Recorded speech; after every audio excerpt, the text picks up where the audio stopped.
ബഹുമാന്യരായ സഹോദരി സഹോദരന്മാരെ, അല്ലാഹു റബ്ബുൽ ഇസ്സത്തിൻ്റെ കൽപ്പനാ നിർദ്ദേശങ്ങൾ ജീവിതത്തിൻ്റെ മുഴുവൻ മേഖലകളിലും പാലിക്കണമെന്ന് എന്നോടെന്ന പോലെ നിങ്ങളോട് ഉപദേശിക്കുകയാണ്. ഊസീക്കും വഇയ്യായ ബിത്തഖ്വല്ലാഹ്. ഉത്കണ്ഠയ്ക്കും പ്രതീക്ഷയ്ക്കും നടുവിലാണ് നാട്. ഈ നാടിനെ നിർമ്മിച്ചവർ എന്നുള്ള രീതിയിൽ മുസ്ലിം സമൂഹവും അങ്ങനെ തന്നെയാണ്. നാട്ടിൽ വരാനിരിക്കുന്ന നാളുകളിൽ കൂടുതൽ സമാധാനപൂർണമായ അന്തരീക്ഷവും നിയമവാഴ്ചയും ഉണ്ടാകുമോ? വെറുപ്പിനും വൈരത്തിനും നാട്ടിൽ വിചാരിക്കുന്നത് പോലെ സ്ഥാനമില്ല എന്നാണോ തെളിയിക്കപ്പെടുക? സുരക്ഷാഭീതിയില്ലാതെ ഏത് പൗരനും രാജ്യത്തിൻ്റെ ഏത് ഭാഗത്തും സഞ്ചരിക്കാൻ കഴിയുന്ന ഒരവസ്ഥ നമ്മുടെ നാട്ടിൽ ഉണ്ടാകുമോ? ഇങ്ങനെ പലവിധ ആലോചനകളാണ് ചരിത്രത്തിലെ വളരെ പ്രധാനപ്പെട്ട ഒരു ദശാസന്ധിയെ അഭിമുഖീകരിച്ചു കൊണ്ടിരിക്കുന്ന നമ്മുടെ നാട്ടിലെ ആളുകളുടെ മുന്നിൽ ഉയർന്നു വരുന്ന ചോദ്യങ്ങൾ. എന്തുകൊണ്ട് നാം പ്രതീക്ഷയുള്ളവരാകണം? നാട്ടിൽ സമാധാനപൂർണമായ ഒരു ജീവിതം സാധ്യമാകണം നമുക്ക്. മുസ്ലിങ്ങളായ നമ്മെ സംബന്ധിച്ചിടത്തോളം മതം എന്ന് പറയുന്നത്, ദീൻ എന്ന് പറയുന്നത്, ഇസ്ലാം എന്നത് ഒരാചാരാനുഷ്ഠാനങ്ങളല്ല എന്ന് നമ്മൾ പറയാറുണ്ട്. നാട്ടിൽ മനുഷ്യന് സ്വസ്ഥമായി ജീവിക്കാൻ കഴിയുന്ന ഒരു സാമൂഹ്യ അവസ്ഥ ഇസ്ലാം വഴി, ഇസ്ലാമിക സ്വാധീനം വഴി സമൂഹത്തിലുണ്ടായിത്തീരണം എന്നാണ് ഇസ്ലാം ഉദ്ദേശിക്കുന്നത്. സമാധാനം ആഗ്രഹിക്കുക, അത് തേടുക എന്നുള്ളത് വിശ്വാസത്തിൻ്റെ ഭാഗമായാണ് ഇസ്ലാം പരിചയപ്പെടുത്തുന്നത്. അത് പ്രവാചകൻ മുഹമ്മദ് റസൂലുള്ളാഹി സ്വല്ലല്ലാഹു അലൈഹി വസല്ലമ മുതലല്ല ആരംഭിക്കുന്നത്. പ്രബോധനം ആരംഭിക്കുന്ന ആദ്യകാല പ്രവാചകന്മാരുടെ ചരിത്രത്തിലും നമുക്കിത് കാണാൻ കഴിയും. നമ്മുടെ പിതാവ്, പൂർവ്വപിതാവ് ഇബ്രാഹിം നബി അലൈഹിസ്സലാമിനെ വിശുദ്ധ ഖുർആൻ പരിചയപ്പെടുത്തുന്നിടത്ത് ഇബ്രാഹിം നബി അലൈഹിസ്സലാമിൻ്റെ ഒരു പ്രാർത്ഥനയെക്കുറിച്ച് പറയുന്നുണ്ട്. സൂറ ഇബ്രാഹിമിലെ 35-ാമത്തെ ആയത്ത്. വഇദ് ഖാല ഇബ്രാഹീമു റബ്ബിജഅൽ ബലദ ആമിനൻ വജ്നുബ്നി വബനിയ അൻ നഅ്ബുദൽ അസ്നാം. ഇബ്രാഹിം പ്രാർത്ഥിച്ചു, പടച്ചവനെ, ഈ നാടിനെ നീ ഒരു സമാധാനപൂർണമായ നാടാക്കി നീ മാറ്റണമേ. വിഗ്രഹങ്ങളെ ഇബാദത്ത് ചെയ്യുന്നതിൽ നിന്ന് എന്നെ, എൻ്റെ മക്കളെ, എൻ്റെ സന്തതികളെ നീ അകറ്റുകയും ചെയ്യണമേ എന്ന് ഇബ്രാഹിം നബി പ്രാർത്ഥിക്കുന്നതായി വിശുദ്ധ ഖുർആൻ പറയുന്നുണ്ട്.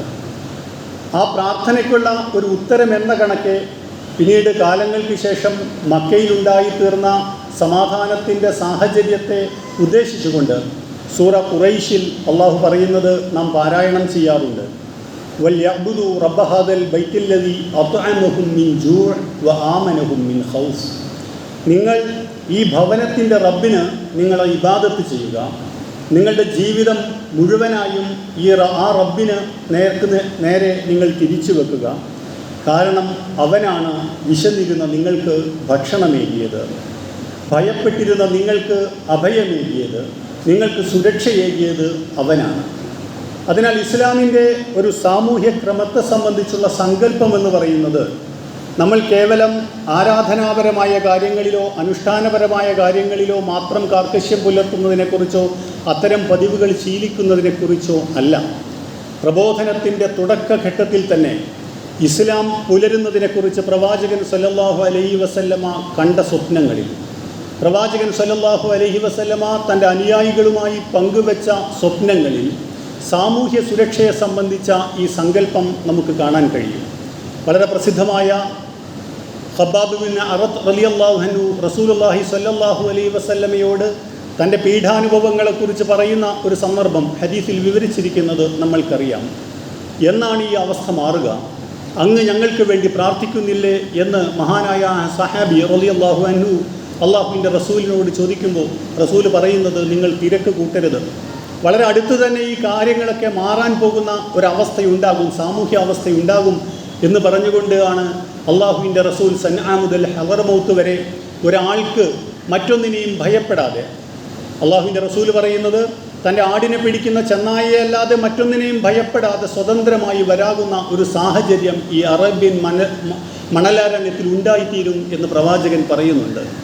അദീ ഇബ്നു ഹാത്തിം റളിയല്ലാഹു അൻഹുവിനോടും അദ്ദേഹം ഇസ്ലാമിലേക്ക് വരാൻ മടിച്ചു നിൽക്കുന്ന ഘട്ടത്തിൽ, എന്താ അദിയെ നീ ഇസ്ലാമിലേക്ക് വരാത്തത്, ഈ അവസ്ഥ മാറില്ലെന്നാണോ നീ കരുതുന്നത് എന്ന് ചോദിച്ചുകൊണ്ട് റസൂൽ സല്ലല്ലാഹു അലൈഹി വസല്ലം അദ്ദേഹത്തോട് പറയുന്നത്, ഇറാഖിലുള്ള ഖാദിസിയയിൽ നിന്ന് ഒരു പെണ്ണിന് ഒറ്റയ്ക്ക് വന്ന് യാത്ര ചെയ്തുകൊണ്ട് ഇവിടെ ഹറമിൽ വന്ന് തിരിച്ചു പോകാവുന്ന ഒരു സന്ദർഭം ഉണ്ടാകും എന്ന് പറയുന്നുണ്ട്. പിന്നീട് അദീ ഇബ്നു ഹാത്തിം റളിയല്ലാഹു അൻഹു പറയുന്നുണ്ട്, എൻ്റെ കണ്ണുകൊണ്ട് നേർക്കുനേരെ ഞാൻ കണ്ടു ഖാദിസിയയിൽ നിന്ന് സ്ത്രീകൾ ഒറ്റയ്ക്ക് യാത്ര ചെയ്ത് ഇവിടെ വന്ന് തിരിച്ചു പോകുന്നത് ഞാൻ കാണുന്ന സന്ദർഭമുണ്ടായി എന്ന് പറയുന്നുണ്ട്. അതിനാൽ ഇസ്ലാം ആളുകൾക്ക് നൽകാൻ ഉദ്ദേശിക്കുന്നത് കേവലം പരലോക മോക്ഷത്തിന് വേണ്ടി മാത്രമുള്ള ഒരു പാക്കേജ് അല്ല, മറിച്ച് പരലോകത്തെ മോക്ഷം എന്ന് പറയുന്നത് തന്നെ യഥാർത്ഥത്തിൽ ദുനിയാവിലെ സാമൂഹ്യ ജീവിതത്തിൽ എത്രമാത്രം സമാധാനവും സന്തോഷവും എത്രമാത്രം സ്നേഹവും സൗഹാർദ്ദവും അയാൾ മറ്റുള്ള ആളുകളുമായി പങ്ക് ചേർന്ന് അയാൾ സമൂഹത്തിൽ സൃഷ്ടിക്കുന്നു എന്നതിനെ കൂടി അടിസ്ഥാനപ്പെടുത്തിയാണ് എന്നാണ് ഇസ്ലാം പഠിപ്പിക്കുന്നത് എന്നാണ് നാം മനസ്സിലാക്കേണ്ടത്. ഇങ്ങനെ നാട്ടിൽ സമാധാനമുണ്ടാകണം എന്ന് നാം ആഗ്രഹിക്കുന്നത്, മുസ്ലിം സമൂഹം ആഗ്രഹിക്കുന്നത് മുസ്ലിങ്ങളായ ആളുകൾക്ക് മാത്രമായി എന്തെങ്കിലും പ്രശ്നമുണ്ടാകണം അല്ലെങ്കിൽ ഉണ്ടായ പ്രശ്നങ്ങൾക്ക് പരിഹാരം ഉണ്ടാകണം എന്ന് കരുതിയല്ല. കാരണം മുസ്ലിങ്ങൾ ഈ സമൂഹത്തെ നിർമ്മിച്ചവരാണ്, ഈ നാടിനെ നിർമ്മിച്ചവരാണ്. ആളുകൾക്ക് ഒന്നിച്ച് ജീവിക്കാൻ കഴിയാത്ത സാഹചര്യത്തിൽ മുഴുവൻ മനുഷ്യരും ഏകോദര സഹോദരന്മാരാണ്, ഒരേ മാതാവിൻ്റെയും പിതാവിൻ്റെയും മക്കളാണ്, ഒരേ അള്ളാഹുവിൻ്റെ സൃഷ്ടികളാണ്, ഒരേ ഖിബിലക്ക് മുന്നിടേണ്ടവരാണ്, ഒരേ ഗ്രന്ഥത്തിൽ നിന്ന് അവരുടെ ജീവിതത്തിൻ്റെ വഴി നിശ്ചയിക്കേണ്ടവരാണ് എന്ന ഏകതയുടെ ഒരു സന്ദേശവുമായി ഈ നാട്ടിൽ വന്ന ആളുകളാണ് മുസ്ലിങ്ങൾ. അതിനാൽ സാമൂഹ്യമായ രംഗത്ത് അവർക്ക് അവരുടെ സന്ദേശങ്ങൾ ആളുകളോട് പറയാൻ കഴിയുകയും അത് ജീവിതത്തിൽ പകർത്താൻ കഴിയുകയും ചെയ്യുക എന്നുള്ളത് നാടിൻ്റെ എല്ലാ തരത്തിലുള്ള പുരോഗതിയുമായി ബന്ധപ്പെട്ട് നിൽക്കുന്ന ഒരു കാര്യമാണ്. കാരണം ഭൗതികമായ വിഭവങ്ങൾ വിതരണം ചെയ്യപ്പെടേണ്ടത് വിശ്വാസത്തിൻ്റെ അടിസ്ഥാനത്തിലല്ല. അള്ളാഹുവിൻ്റെ സൃഷ്ടികളായ മുഴുവൻ മനുഷ്യന്മാർക്കും ഭൗതിക വിഭവങ്ങളിൽ അവകാശങ്ങളുണ്ട് എന്നാണ് വിശുദ്ധ ഖുർആൻ പഠിപ്പിക്കുന്ന പാഠം. സൂറ അൽ ബഖറയിൽ ഇബ്രാഹിം നബി അള്ളാഹുവിനോട് നടത്തുന്ന ഒരു സംഭാഷണത്തിൻ്റെ ഒരു ഘട്ടം, പ്രാർത്ഥനയുടെ ഒരു ഘട്ടം വിവരിക്കുന്നുണ്ട്. വഇദ് ഖാല ഇബ്രാഹിമു റബ്ബി ജഅൽ ഹാദാ ബലദൻ ആമിന. വീണ്ടും പറയുകയാണ്, പടച്ചവനെ നീ ഈ നാടിനെ സമാധാനപൂർണ്ണമായ ഒരു നാടാക്കി നിന്നിലേക്ക് തിരിയുന്ന ആളുകൾക്ക് തീർത്ഥാടനത്തിന് മറ്റൊന്നും ഭയപ്പെടാതെ ഇവിടെ വന്ന് തീർത്ഥാടനം അനുഷ്ഠിച്ച് തിരിച്ചു പോകാവുന്ന സമാധാനത്തിൻ്റെ ഒരു ഗേഹമാക്കി ഈ നാടിനെ, ഈ മക്കയെ നീ മാറ്റണമേ. വർസുഖ് അഹ്ലഹു മിന സമറാത്തി മൻ ആമന മിൻഹും ബില്ലാഹി വൽ യൗമിൽ ആഖിർ. അവരിലെ അള്ളാഹുവിലും അന്ത്യദിനത്തിലും വിശ്വസിക്കുന്ന ആളുകൾക്ക് നീ ധാരാളമായി നീ പഴങ്ങളും വിഭവങ്ങളും നീ അവർക്ക് നൽകണമേ, അവർക്ക് നീ ഭൗതിക വിഭവങ്ങൾ നൽകണമേ എന്ന പ്രാർത്ഥനയെക്കുറിച്ച് അള്ളാഹു പറയുന്നത്, ഖാല, അപ്പോൾ പടച്ചവൻ പറഞ്ഞു, വമൻ കഫറ ഫഉമത്തിഉഹു ഖലീലൻ സുമ്മ അൽതുറുഹു ഇല അദാബിന്നാർ. എൻ്റെ ഭൗതിക വിഭവങ്ങളുടെ വിതരണം എന്ന് പറയുന്നത് വിശ്വാസികളായ ആളുകൾക്ക് മാത്രമല്ല, മറിച്ച് എന്നിൽ നിഷേധിക്കുന്ന ആളുകൾക്കും ഞാനത് നൽകും. കാരണം അതാണ് എൻ്റെ കാരുണ്യത്തിൻ്റെ സ്വഭാവം. എൻ്റെ ഭൗതിക വിഭവങ്ങളുടെ വിതരണം എന്ന് പറയുന്നത് വിശ്വാസത്തെ ആസ്പദിച്ചല്ല. ആ ഒരു തെറ്റിദ്ധാരണയെ തിരുത്തുന്നു അള്ളാഹു. പക്ഷേ അത് ഈ ദുനിയാവിലെ വളരെ ചെറിയ ഒരു കാലത്തേക്ക് മാത്രമുള്ള ആസ്വാദനമാണ് കാഫിറുകളായ നിഷേധികളായ ആളുകളെ സംബന്ധിച്ചിടത്തോളം. പിന്നീടവർ വലിച്ചിഴക്കപ്പെടുക, പിന്നീടവർ എറിയപ്പെടുക നരകശിക്ഷയിലേക്കാണ് എന്നാണ് പറയുന്നത്. ഈ പാഠം ഉൾക്കൊണ്ടുകൊണ്ട് നമ്മൾക്ക് മുസ്ലിം സമൂഹം വന്നിരിക്കുന്ന മുഴുവൻ സ്ഥലങ്ങളിലെയും ചരിത്രം പരിശോധിച്ചു കഴിഞ്ഞാൽ നമ്മൾക്കറിയാൻ പറ്റും. മുസ്ലിം സമൂഹം ഇസ്ലാമിക ആദർശം സ്വീകരിച്ചതിൻ്റെ ഫലമായി സാമൂഹ്യ രംഗത്ത് ആളുകളുടെ ജീവിതത്തിലുണ്ടായ മാറ്റം, സാമ്പത്തിക രംഗത്ത് ആളുകളുടെ ജീവിതത്തിലുണ്ടായ മാറ്റം, അതിൻ്റെ ഗുണഫലങ്ങൾ അനുഭവിക്കാൻ കഴിഞ്ഞത് മുസ്ലിം സമൂഹത്തിൽപ്പെട്ട ആളുകൾക്ക് മാത്രമായിരുന്നില്ല. നമ്മളധികം ദൂരേക്ക് പോകേണ്ടതില്ല. നമ്മുടെ നാടിൻ്റെ തന്നെ ഉദാഹരണം നിങ്ങളെടുക്കുക. അറിയപ്പെടുന്ന ചരിത്രത്തിൽ ഇന്ത്യ സമ്പന്ന രാജ്യമായിരുന്നത് ഔറംഗസീബിൻ്റെ ഭരണകാലത്താണ് എന്ന് നമ്മൾക്കറിയാം. ഏറ്റവും വലിയ സമ്പന്ന രാജ്യമായിരുന്നത്. മുസ്ലിങ്ങൾ ഇന്ത്യയിൽ ഭരിച്ച 100 കൊല്ലം എന്ന് പറയുന്നത് ഇന്ത്യയിൽ ഓരോ ഘട്ടത്തിലും സാമ്പത്തികമായ ഔന്നത്യത്തിൻ്റെതായിരുന്നു എന്ന് നമ്മളറിയണം. പിന്നീടുണ്ടായ കോളനി വാഴ്ചയാണ് ഇന്ത്യയെ ഒരു ദരിദ്ര രാജ്യമാക്കി GDP-യുടെ 4% മാത്രം അല്ലെങ്കിൽ അതിന് താഴെ മാത്രം സംഭാവന ചെയ്യുന്ന ദരിദ്ര രാജ്യമാക്കി മാറ്റി എന്നുള്ളത് ഒരു ചരിത്ര വസ്തുതയാണ്. പക്ഷേ കൊളോണിയൽ വിദ്യാഭ്യാസം ഈ സത്യത്തെക്കുറിച്ച് നമ്മളോട് പറയാറില്ല. അങ്ങനെ ഇന്ത്യ സമ്പന്ന രാജ്യമായിരുന്ന ഈ കാലത്ത് GDP-യുടെ 28-29% സംഭാവന ചെയ്തുകൊണ്ടിരുന്ന രാജ്യത്ത് ഈ നാട്ടിലെ മഹാഭൂരിപക്ഷം ആരായിരുന്നു വിശ്വാസപരമായി? അവർ മുസ്ലിങ്ങളായിരുന്നില്ല, മുസ്ലിങ്ങളല്ലാത്ത ആളുകളായിരുന്നു. ഭരണകൂടം അവരെ എല്ലാവരെയും നിങ്ങൾ മുസ്ലിങ്ങളായി കഴിഞ്ഞാൽ മാത്രമേ നിങ്ങൾക്ക് ഈ ഭൗതിക വിഭവങ്ങളിൽ നിങ്ങളുടെ ഷെയറുകൾ ലഭിക്കൂ എന്ന് അവരോട് പറഞ്ഞിട്ടില്ല. കഴിഞ്ഞ 400 കൊല്ലത്തെ ഇന്ത്യ ചരിത്രം പരിശോധിച്ച് കഴിഞ്ഞാൽ നിങ്ങൾക്കൊരിക്കലും കാണാൻ കഴിയുകയില്ല മുസ്ലിങ്ങളായ ആളുകളിൽ മാത്രം സമ്പത്തുണ്ടാവുകയും അതല്ലാത്ത ആളുകളെല്ലാവരും ദരിദ്രനാരായണന്മാരായി കഴിയുകയും ചെയ്യേണ്ടുന്ന അവസ്ഥ അവിടെ ഉണ്ടായിട്ടില്ല. ആ പറയുന്നതിനർത്ഥം ഖിലാഫത്തുർ റാഷിദ ഭരിച്ചിരുന്നത് പോലെ വളരെ മഹിതമായ ഒരു മാതൃകയിലായിരുന്നു നമ്മുടെ രാജഭരണകൂടങ്ങൾ ഭരിച്ചിരുന്നത് എന്നല്ല. മാനുഷികമായ പ്രശ്നങ്ങളൊക്കെ അവരെ സംബന്ധിച്ചിടത്തോളം ഉണ്ടായിട്ടുണ്ട്. രാഷ്ട്രീയത്തിൻ്റെതായ പ്രശ്നങ്ങൾ അവരുടെ ഭരണത്തിൽ, അവരുടെ ജീവിതത്തിൽ ഉണ്ടായിട്ടുണ്ട് എന്നുള്ളതൊരു യാഥാർത്ഥ്യമാണ്. പക്ഷേ ഈ എല്ലാ യാഥാർത്ഥ്യങ്ങൾക്കും അപ്പുറം ഇസ്ലാമികമായ വാല്യൂസ്, ഇസ്ലാമികമായ മൂല്യങ്ങൾ അവരുടെ ജീവിതത്തെ സ്വാധീനിച്ചപ്പോൾ മുഴുവൻ മനുഷ്യരും തുല്യരായി പരിഗണിക്കപ്പെടേണ്ടവരാണ് ഭൗതിക വിഭവങ്ങളുടെ വിതരണത്തിൻ്റെ കാര്യത്തിൽ എന്ന ഒരു മൂല്യം ഒരിക്കലും അവർ മറക്കുകയുണ്ടായിട്ടില്ല. മുഴുവൻ മനുഷ്യർക്കും നീതി നൽകപ്പെടണം എന്നുള്ള ഇസ്ലാമിൻ്റെ നീതി എന്ന അടിസ്ഥാന ബോധനം അവർ ഒരിക്കലും മറന്നിട്ടില്ല. അതുകൊണ്ടാണ് 1800 കൊല്ലത്തെ മുസ്ലിം രാജഭരണകൂടങ്ങളുടെ ചരിത്രത്തിൽ ഒരിക്കൽ പോലും പട്ടിണി കിടന്നതിൻ്റെ പേരിൽ, ദാരിദ്ര്യത്തിൻ്റെ പേരിൽ ജനങ്ങൾക്ക് ഒരിക്കലും ഭരണകൂടത്തോട് ആഭ്യന്തര സംഘർഷത്തിൽ ഏർപ്പെടേണ്ട ഒരു സിറ്റുവേഷൻ ഉണ്ടാകാതെ പോയത് അതുകൊണ്ടാണ് എന്ന് നാം മനസ്സിലാക്കണം. നാം ജീവിച്ചുകൊണ്ടിരിക്കുന്ന അല്ലെങ്കിൽ കഴിഞ്ഞൊരു 10-50 കൊല്ലത്തെ നമ്മുടെ മലബാറിലെ മുസ്ലിം ചരിത്രം എന്ന് പറയുന്നതും അങ്ങനെ തന്നെയാണ്. നേരത്തെ ദരിദ്രരായിരുന്ന, പെട്രോൾ ഡോളർ കണ്ടുപിടിക്കുന്നതിന് മുമ്പ് ദരിദ്രരായിരുന്ന നമ്മുടെ നാട്ടിൽ ആളുകൾ ഗൾഫ് രാജ്യങ്ങളിൽ പോയി സമ്പന്നരായി തിരിച്ചു വന്നപ്പോൾ ആ സമ്പത്തിൻ്റെ ഓഹരി ശരിയായ അളവിൽ ആളുകൾക്കിടയിൽ വിതരണം ചെയ്യുകയും ആദ്യം നമ്മുടെ നാട് സാമ്പത്തികമായി പുരോഗതി പ്രാപിക്കുകയും പിന്നീട് ആ പുരോഗതി നമ്മുടെ രാജ്യത്തിൻ്റെ മറ്റ് ഭാഗങ്ങളിലേക്ക് കൂടി എത്തുന്ന വിധത്തിൽ സമ്പത്തിൻ്റെ വിതരണം നടക്കുകയും ചെയ്തപ്പോൾ വിശ്വാസം എന്തായിരുന്നു മറ്റുള്ള ആളുകളുടേത് എന്ന് പരിശോധിക്കപ്പെടുന്ന ഒരവസ്ഥയുണ്ടായിട്ടില്ല. കാരണം മുസ്ലിം സമൂഹം അവരുടെ ജീവിതത്തിൻ്റെ, അവരുടെ പ്രവർത്തനത്തിൻ്റെ ഊർജം കണ്ടെത്തുന്നത് ഒരുപക്ഷെ പ്രായോഗിക ജീവിതത്തിൽ കർമ്മങ്ങൾ അനുഷ്ഠിക്കുന്നതിൽ അവർക്ക് ഒരുപാട് പ്രശ്നങ്ങൾ ഉണ്ടായിട്ടുണ്ടാകും.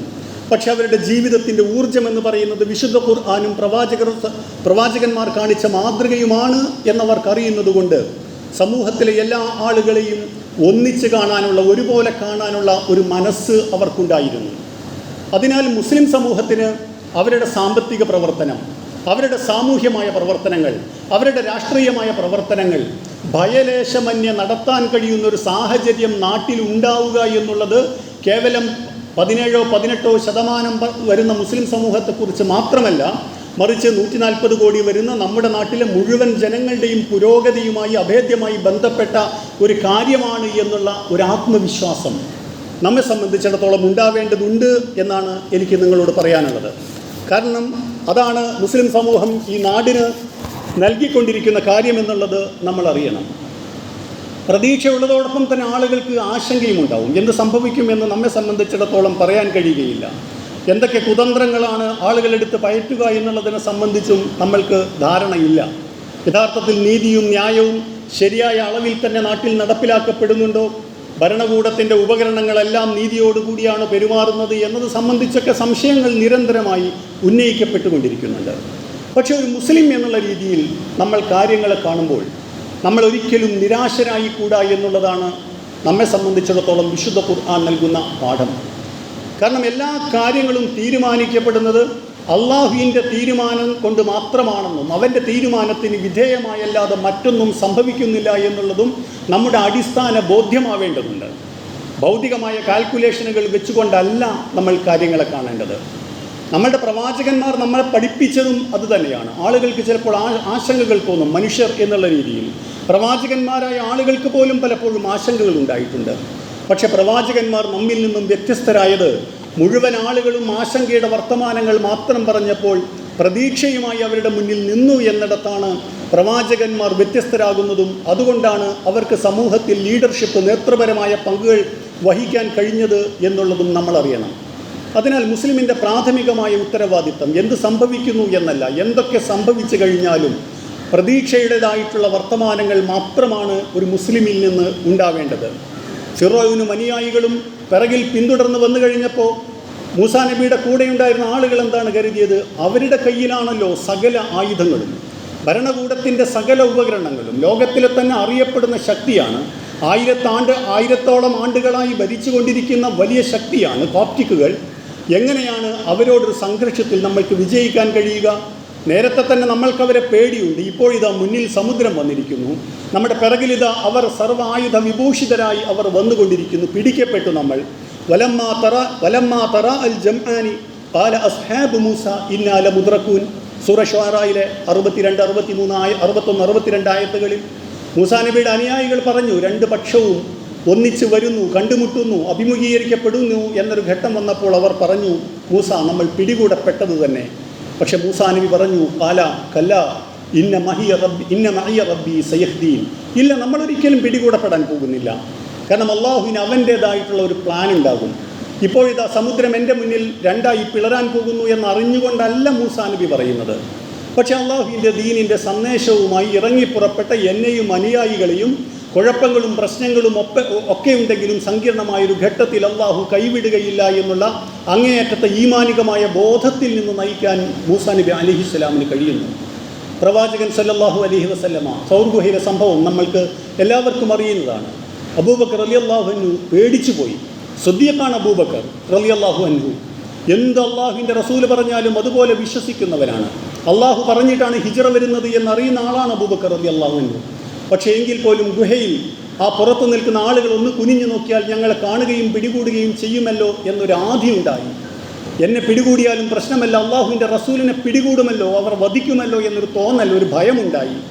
ഇദ്ഹുമാ ഫിൽ ഗാരി ഇദ് യഖൂലു ലിസാഹിബിഹി ലാ തഹ്സൻ ഇന്നല്ലാഹ മഅനാ. അള്ളാഹുവിൻ്റെ പ്രവാചകർ പറഞ്ഞു, അവർ രണ്ടുപേരും ഗുഹയിൽ ഒരുമിച്ചായ സമയത്ത് മൂന്നാമനായി അള്ളാഹു ഉണ്ടായിരിക്കെ എന്തിനാണ് ഭയപ്പെടുന്നത്?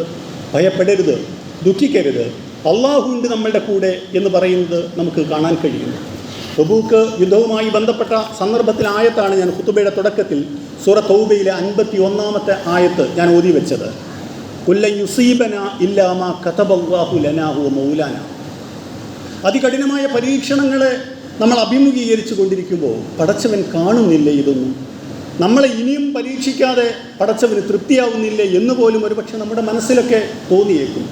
നമ്മൾ ഇത്രമാത്രം പ്രാർത്ഥിച്ചു, ഇത്രമാത്രം ആഗ്രഹിച്ചു, എല്ലാവിധ പ്രചരണങ്ങൾക്കിടയിലും കഴിവിൻ്റെ പരമാവധി ഈ വെറുപ്പിൻ്റെ അന്തരീക്ഷം ഈ നാട്ടിൽ നിന്ന് നീങ്ങണമെന്ന് നമ്മൾ ആഗ്രഹിച്ചതിന് ശേഷവും എന്തേ പടച്ചവൻ ഇങ്ങനെ ചെയ്യുന്നു എന്ന് നിങ്ങൾ വിചാരിക്കുന്നിടത്ത് നിങ്ങൾ വിചാരിക്കേണ്ടുന്ന മറ്റൊരു കാര്യമുണ്ട്.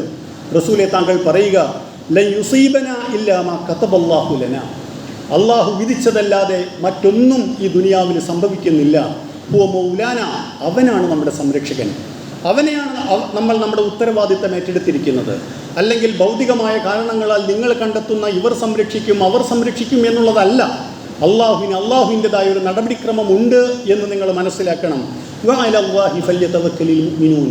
അതിനാൽ വിശ്വാസികളായ ആളുകൾ അവർ ചെയ്യേണ്ടത് അവർ അള്ളാഹുവിൽ ഭരമേൽപ്പിക്കുക എന്നുള്ളതാണ് അവർ ചെയ്യേണ്ട ദൗത്യം എന്നാണ് പറയുന്നത്. അതിനാൽ അള്ളാഹുവിൻ്റെ നടപടിക്രമങ്ങളെ സംബന്ധിച്ച് നമ്മൾക്ക് വലിയ ഒരു ബോധ്യം നമ്മെ സംബന്ധിച്ചിടത്തോളം ഉണ്ടായിരിക്കണം. ഇത് കേവലം സാമൂഹ്യ ജീവിതത്തിൽ മാത്രമല്ല, പക്ഷേ ഒരു പ്രത്യേകമായ പശ്ചാത്തലത്തിൽ നിൽക്കുന്നത് കൊണ്ടാണ് സാമൂഹിക രാഷ്ട്രീയമായ ചുറ്റുപാടുകൾ ആധാരമാക്കി ഞാൻ നിങ്ങളോട് പറയുന്നത്. നമ്മുടെ വ്യക്തിജീവിതത്തിൽ മാത്രം നമ്മെ സഹായിക്കാമെന്നല്ല, വ്യക്തിജീവിതത്തിൽ മാത്രമാണ് നമ്മുടെ വലിയ എന്നല്ല, വ്യക്തിജീവിതത്തിൽ മാത്രമാണ് നമ്മുടെ മൗല എന്നല്ല അള്ളാഹു നമ്മെ പഠിപ്പിക്കുന്നത്. മുഴുവൻ കാര്യങ്ങളും അവൻ്റെ ഒരു പ്ലാനിങ്ങിനനുസരിച്ചാണ് നടത്തുന്നത്. അതിനാൽ നിങ്ങൾക്ക് സന്തോഷം നൽകുന്ന ഔട്ട്കം ഉണ്ടായിക്കഴിഞ്ഞാലും നിങ്ങൾക്ക് ദുഃഖം നൽകുന്ന ആശങ്ക നൽകുന്നതുണ്ടായിക്കഴിഞ്ഞാലും നിങ്ങൾ ഓർക്കണം, ഇത് അള്ളാഹുവിൻ്റെ ഒരു പ്ലാനിങ്ങിനനുസരിച്ച് ആണ് കാര്യങ്ങൾ മുന്നോട്ട് പോയിക്കൊണ്ടിരിക്കുന്നത് എന്ന് നമ്മൾ അറിയണം. പരിഭ്രാന്തിയിലും ഉത്കണ്ഠയിലും കുടുങ്ങി നമ്മുടെ ജീവിതമാകെ തകർന്നു പോയല്ലോ, ഇനി എന്താണ് സംഭവിക്കുക എന്ന് ആലോചിക്കേണ്ടവരല്ല മുസ്ലിം സമൂഹം. അള്ളാഹു ആവർത്തിച്ച് പറയുന്നുണ്ട്. പരീക്ഷണത്തിൻ്റെ ഘട്ടങ്ങളെ മറികടന്ന് പോരുന്ന ഘട്ടത്തിൽ അള്ളാഹു പറയുന്നു, സൂറ നിസായിലെ 104-ാമത്തെ ആയത്ത്, വലാ തഹിനു ഫിബ്തിഗാഇൽ ഖൗം ഇൻ തകൂനു തഅലമൂന ഫഇന്നഹും യഅലമൂന കമാ തഅലമൂൻ.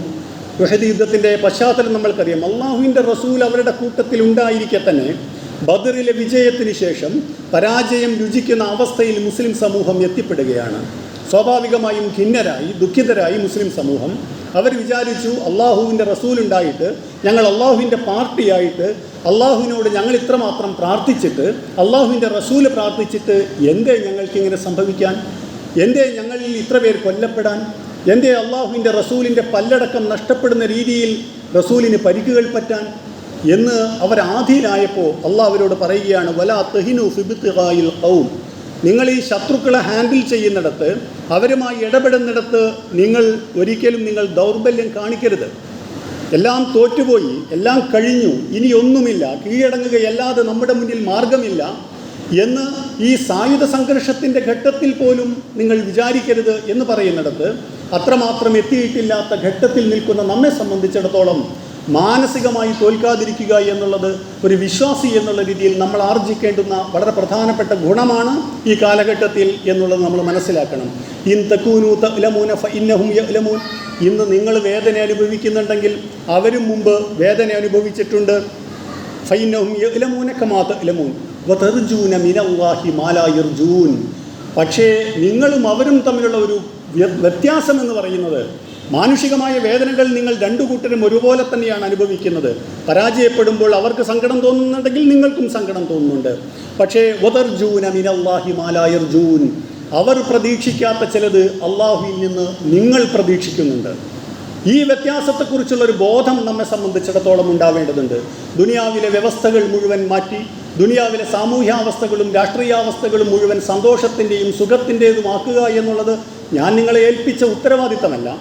പകരം നിങ്ങളുടെ മുന്നിൽ വന്നുപെടുന്ന സാഹചര്യങ്ങളിൽ, വ്യക്തിജീവിതത്തിലും സാമൂഹ്യ ജീവിതത്തിലും നിങ്ങൾ എങ്ങനെയാണ് അതിനോട് നിങ്ങൾ റിയാക്ട് ചെയ്തത്, അതിനോട് നിങ്ങൾ എങ്ങനെയാണ് പ്രതികരിച്ചത് എന്നതിനനുസരിച്ചാണ് നിങ്ങളുടെ ജീവിതത്തിൻ്റെ അന്തിമ വിജയം. അങ്ങനെയാണ് നിങ്ങൾ സ്വർഗത്തിലേക്ക് നിങ്ങൾ പ്രവേശിക്കുന്നത്. അതാണ് അന്തിമമായി സമാധാനത്തിൻ്റെ ഗേഹം. അതാണ് ദാറുസ്സലാം എന്ന് പറയുന്നത്. അവിടെയാണ് നിങ്ങൾക്ക് ദുഃഖത്തിൽ നിന്നുള്ള സകല മുക്തിയുമുള്ളത്. അതിനാൽ ഇത് പ്രതീക്ഷിക്കുന്ന ആളുകളല്ല നിങ്ങളുടെ ശത്രുക്കളായി വരുന്ന ആളുകൾ. അതേസമയം നിങ്ങളത് പ്രതീക്ഷിക്കുന്നുണ്ട് എന്നുള്ളത് നിങ്ങൾക്ക് ഓർമ്മ വേണം എന്ന് സൂറ നിസായിൻ്റെ 104-ാമത്തെ ആയത്തിൽ അള്ളാഹു പറയുന്നു. ഉഹദ് യുദ്ധത്തിൻ്റെ പശ്ചാത്തലത്തിൽ തന്നെ സൂറ ആലി ഇംറാനിലെ 140-ാമത്തെ ആയത്തിൽ അള്ളാഹു പറയുന്നു, വലാ തഹിനു വലാ തഹ്സനു വഅൻതുമുൽ അഅലൗന ഇൻ കുൻതും മുഅ്മിനീൻ. നിങ്ങളൊരിക്കലും ദൗർബല്യം കാണിക്കരുത്. ജീവിതത്തിൻ്റെ ഒരു ഘട്ടത്തിലും ധൈര്യപൂർവ്വം നിങ്ങൾ നിൽക്കണം. കാരണം നമ്മൾ അള്ളാഹുവിൻ്റെ കക്ഷിയാണ്, അള്ളാഹുവിൻ്റെ പാർട്ടിയാണ്. അവൻ്റെ നീതിയെക്കുറിച്ച് ജനങ്ങളോട് സംസാരിക്കുവാനാണ് നമ്മൾ ശ്രമിച്ചത്. അവർ മാത്രം ജീവിതത്തിൽ ഇബാദത്ത് ചെയ്യണം എന്ന ഒരു കുറ്റം മാത്രമേ നമ്മൾ ചെയ്തിട്ടുള്ളൂ. അതിനാൽ അള്ളാഹു ഉണ്ടാകും നമ്മളുടെ കൂടെ എന്ന ധൈര്യം നിങ്ങൾക്കുണ്ടാവണം. നിങ്ങളൊരിക്കലും പരിഭ്രാന്തരാവരുത്, ദൗർബല്യം കാണിക്കരുത്. വലാ തഹ്സനു, നിങ്ങൾ ദുഃഖിക്കരുത്, ഖേദിക്കരുത്. വഅൻതുമുൽ അഅലൗന ഇൻ കുൻതും മുഅ്മിനീൻ, നിങ്ങൾ യഥാർത്ഥ വിശ്വാസികളെങ്കിൽ നിങ്ങൾ തന്നെയാകുന്നു ഉന്നതർ. ഇൻ യംസസ്കും ഖർഹും ഫഖദ് മസ്സൽ ഖൗമ ഖർഹും മിസ്ലു. ഇന്ന് ചിലപ്പോൾ നിങ്ങൾക്ക് ചില പരിക്കുകൾ പറ്റിയിട്ടുണ്ടാവാം, നിങ്ങളുടെ പ്രതീക്ഷകൾ തെറ്റിയിട്ടുണ്ടാവാം, നിങ്ങൾക്ക് ചില ഉടവുകൾ പറ്റിയിട്ടുണ്ടാവാം. ഇങ്ങനെയാണെങ്കിൽ മുമ്പ് അവർക്കും പറ്റിയിട്ടുണ്ട്. ഉഹദിൻ്റെ സന്ദർഭത്തിൽ ഇത് ബദറിനെ കുറിച്ചാണ് ഇവിടെ ഓർമ്മിപ്പിക്കുന്നത്. നമ്മുടെ സാമൂഹ്യ ജീവിതത്തിലും ഇതുപോലുള്ള സന്ദർഭങ്ങളെ നമ്മൾക്ക് ഓർത്തെടുക്കാൻ കഴിയും. വതിൽക്കൽ അയ്യാമു നുദാവിലുഹാ ബൈനന്നാസ്. എന്നിട്ട് നമ്മൾക്ക് മുഴുവൻ പാഠം ഉൾക്കൊള്ളാൻ വേണ്ടി അള്ളാഹു ചരിത്രത്തിൻ്റെ ഗതിയെ സംബന്ധിച്ച ഒരു അടിസ്ഥാന പാഠം നമ്മെ പഠിപ്പിക്കുകയാണ്. ജനതകൾക്കിടയിൽ ഇങ്ങനെ കാര്യങ്ങളെ മാറ്റിക്കൊണ്ടിരിക്കുക എന്നുള്ളത് അള്ളാഹുവിൻ്റെ ഒരു നടപടിക്രമമാണ്. അവൻ ആളുകൾക്കിടയിൽ, സമൂഹങ്ങൾക്കിടയിൽ, ജനതകൾക്കിടയിൽ അവൻ ആധിപത്യം മാറ്റിക്കൊണ്ടിരിക്കും. ചിലരെ ചില സമയത്ത് അവൻ അധികാരത്തിലെത്തിക്കും, ചിലരെ ചില സമയത്ത് അവൻ അധികാരത്തിന് പുറത്തെത്തിക്കും എന്നുള്ളത് അള്ളാഹുവിൻ്റെ ഒരു നടപടിക്രമമാണ്. എന്തിനാണ് ഇങ്ങനെ ചരിത്രം രേഖീയമായല്ലാതെ ചാക്രികമായി സൈക്ലിക്കായി ഡെവലപ്പ് ചെയ്യണമെന്ന് അള്ളാഹു തീരുമാനിക്കുന്നതിൻ്റെ അടിസ്ഥാനം എന്താണ്?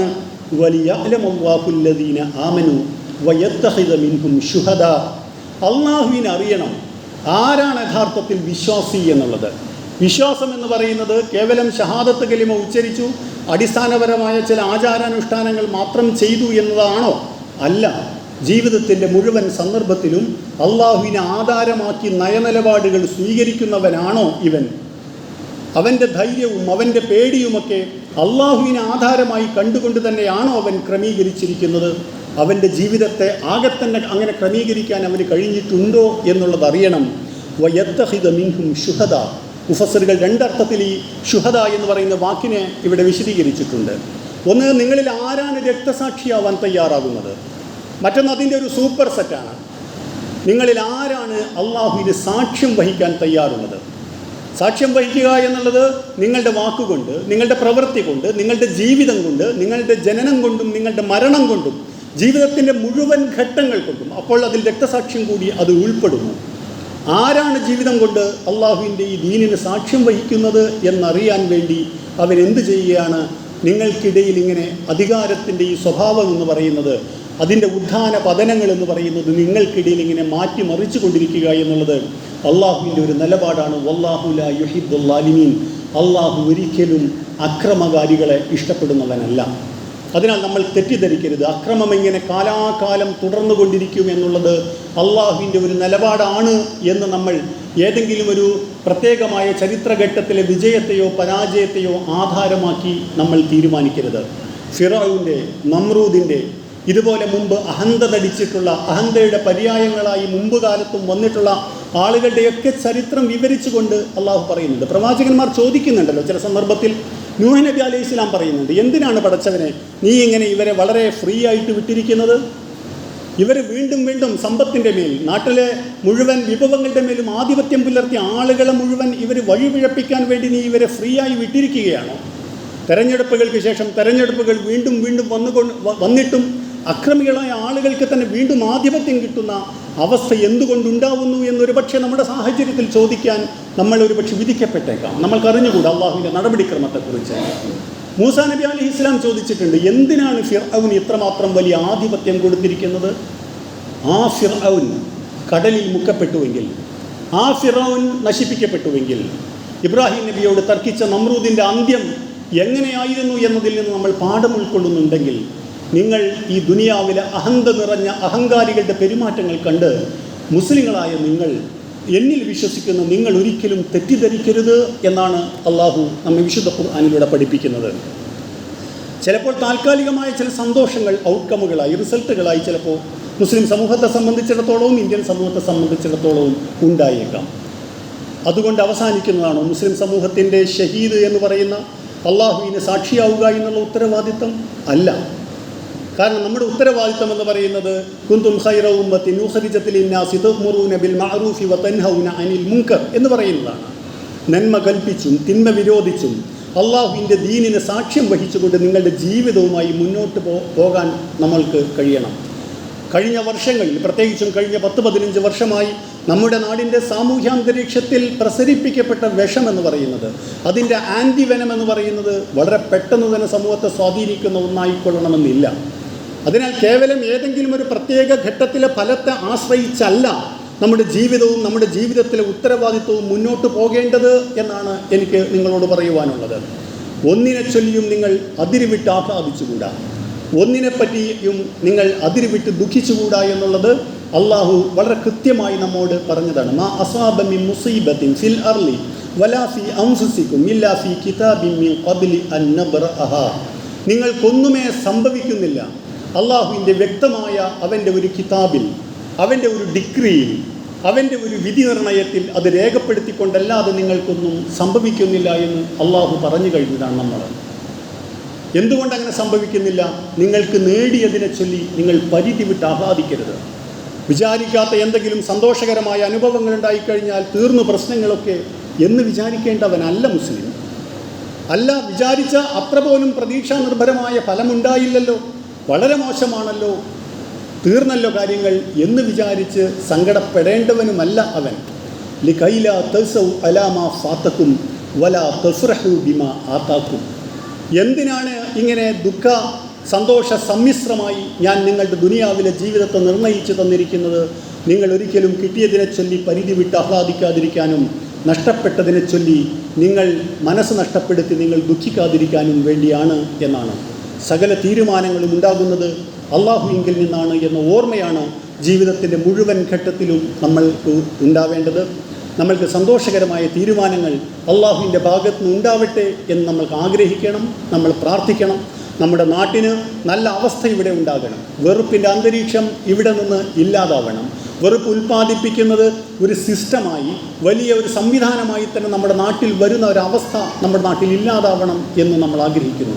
പക്ഷെ നമ്മുടെ ആഗ്രഹങ്ങൾക്കും സ്വപ്നങ്ങൾക്കും അപ്പുറം കരുണാവാരിധിയായ അള്ളാഹുവിന് അവൻ്റെതായൊരു പ്ലാനിങ് എല്ലാ കാര്യത്തിലും ഉണ്ട് എന്നുള്ളത് നമ്മൾ അറിയണം. അതൊരിക്കലും നമ്മളെ കഷ്ടപ്പെടുത്താനോ നമ്മളെ ബുദ്ധിമുട്ടിക്കാനോ ഉദ്ദേശിച്ചുള്ളതല്ല എന്ന തിരിച്ചറിവ് കൂടി നമ്മൾക്കുണ്ടാവേണ്ടതുണ്ട്. ലാ യുകല്ലിഫുല്ലാഹു നഫ്സൻ ഇല്ലാ ഉസ്അഹ. അള്ളാഹുവിൻ്റെ അടിസ്ഥാനപരമായ നിലപാടാണ്. ഒരാളെയും അവർക്ക് കഴിയാത്തത് അവനേൽപ്പിക്കുകയില്ല, കഴിയാത്ത ഉത്തരവാദിത്തം അവനേൽപ്പിക്കുകയില്ല. എന്തെങ്കിലും പരീക്ഷണ ഘട്ടങ്ങളിൽ നമ്മൾ വന്ന് പെടുകയാണെങ്കിൽ അതിൻ്റെ അർത്ഥം നിങ്ങൾക്കത് സഹിക്കാനുള്ള കരുത്ത് കരുണാവാരിധിയായ നമ്മുടെ ഉമ്മയേക്കാൾ കൂടുതൽ നമ്മളെ സ്നേഹിക്കുന്ന അള്ളാഹു നമുക്ക് തന്നിരിക്കുന്നു എന്നാണ്. ആ അർത്ഥത്തിൽ അള്ളാഹുവിനെ മനസ്സിലാക്കാനും നമ്മുടെ ജീവിതം അവൻ നിർദ്ദേശിക്കുന്നതനുസരിച്ച് മാറ്റിപ്പണിയാനും അള്ളാഹു നമ്മെ സഹായിക്കുമാറാകട്ടെ. നമ്മുടെ നാട്ടിൽ വളരെ നല്ല സമാധാനത്തിൻ്റെതായ ഒരു അന്തരീക്ഷം അള്ളാഹു നമ്മൾക്ക് നൽകുമാറാകട്ടെ. അക്രമികളായ ഭരണാധികാരികളെ അവൻ നമ്മുടെ ഭരണാധികാരികളാക്കാതിരിക്കട്ടെ. വെറുപ്പിൻ്റെ അന്തരീക്ഷം മാറി ഈ നാട്ടിൽ സ്നേഹത്തിൻ്റെ, പരസ്പര വിശ്വാസത്തിൻ്റെ, സമാധാനത്തിൻ്റെ അന്തരീക്ഷം അള്ളാഹു ഉണ്ടാക്കുമാറാകട്ടെ. നമ്മൾക്കെല്ലാവർക്കും നമ്മുടെ ജീവിതായോധനങ്ങൾ, നമ്മുടെ ബിസിനസ്സുകൾ, നമ്മുടെ വിദ്യാഭ്യാസം, ജീവിതത്തിൻ്റെ മുഴുവൻ കാര്യങ്ങളും ഭയം കൂടാതെ നിയമപരമായി തന്നെ സ്വതന്ത്രമായി ചെയ്യാവുന്ന ഒരു അന്തരീക്ഷം അള്ളാഹു സൃഷ്ടിക്കുമാറാകട്ടെ.